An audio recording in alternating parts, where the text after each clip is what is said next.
What up, guys? This is 8-Bit Eric, and today I'm going to review The Walking Dead Survival Instinct for the Wii U. The Walking Dead Survival Instinct tells the story of Daryl Dixon, set in the beginning of the zombie apocalypse. Actors Norman Reedus and Michael Rooker reprise their roles as Daryl and Merle, but they don't sound like they had a good time making this game. I guess their lack of enthusiasm in their voice acting leaves a lot to be desired. Except for Reedus' funny one-liners when he executes a walker. Other than that, most of his dialogue leaves me feeling meh, and it's kind of hard to gauge Rooker's performance because Merle is absent for practically most of the game other than some cutscenes. With Merle being God knows where doing all the cool stuff, it's up to Daryl to recruit various non-player survivors, which you'll find along your journey to keep you company. Now, these are generic characters in the game who are just trying to stay alive, and with the exception of plot-related guys, it's up to you to decide if you want to recruit them to your group, which is limited by the number of seats you have in your car at the time.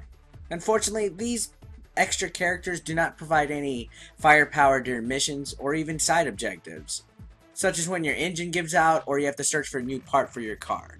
Which, speaking of, you have to remember, in the zombie apocalypse, resources are rather scarce, especially gasoline, so the levels in this game are your sole chance to refuel and find resources.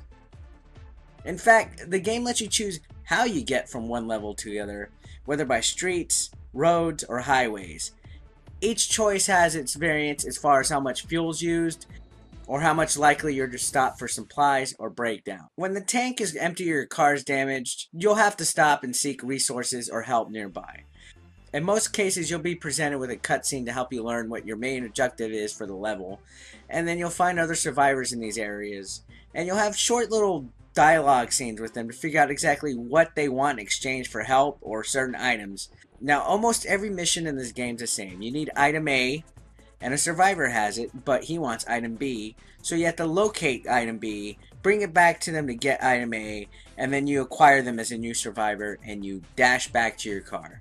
As you gain more survivors, you'll earn more chances to scavenge items such as fuel, ammo, food, and other supplies for each area you travel to, and as I mentioned, you get to decide how you send your survivors out. Now, this involves assigning them tasks and equipping them with weapons. And each time you travel to an area, there's a certain risk factor for each survivor. Now, this concept of having these 4 companions is a good idea, but I don't feel it was properly utilized. The main story of this game is not terrible, but it's not great compared to the creativity that's found on the actual TV show The Walking Dead. Now, Terminal Reality had good concept ideas with this game, but they kind of missed the mark a little bit. Seems this game was a little rushed. To say that the combat in this game is unfulfilling to understatement. The weapons, it just seems like a hassle to kill walkers in my opinion. If you have a blade, okay, it does the job. If you get like a pipe, it's a little too slow. Sledgehammer is way too slow. And the axe is just kind of meh in my opinion. It just seems like a chore to kill walkers when it should be fun. I mean, who doesn't want to just run around slashing and hacking at zombies? Unfortunately, there's not much to it. It's just tapping the button and hoping you hit the walker in the head and he dies within a certain amount of time, because this game will surround you with walkers.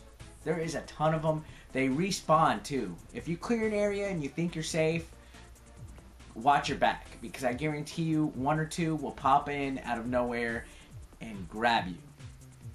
Now, there is a couple little melee attacks, and that's actually the best way to do it. Let the zombie grab you and just push the button that flashes on screen, because don't even think about using your guns. A, the sound will make all the walkers show up and attack you, and you'll die even more.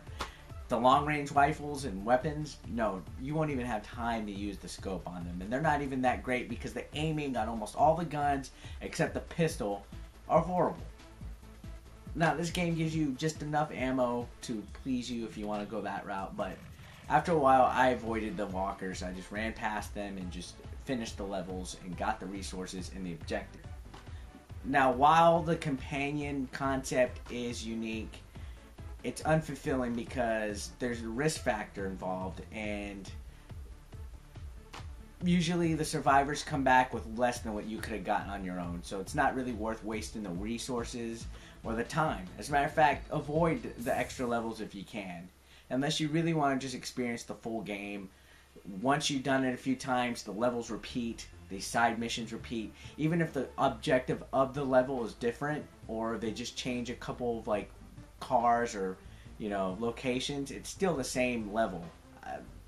It's very repetitive. About halfway through my gameplay, I've already experienced everything there is in this game. So the game felt rather unfinished and rushed, which is sad. This game seemed like it had so much potential. I love The Walking Dead, and unfortunately, just after a while, it was one of those let me just get to the end type of games. But if you're still a fan of the show, I guess it's worth a rent, or maybe get it cheap. Don't pay full price for it right now. But yeah, so this is The Walking Dead Survival Instinct. And follow your instinct if you want to check it out.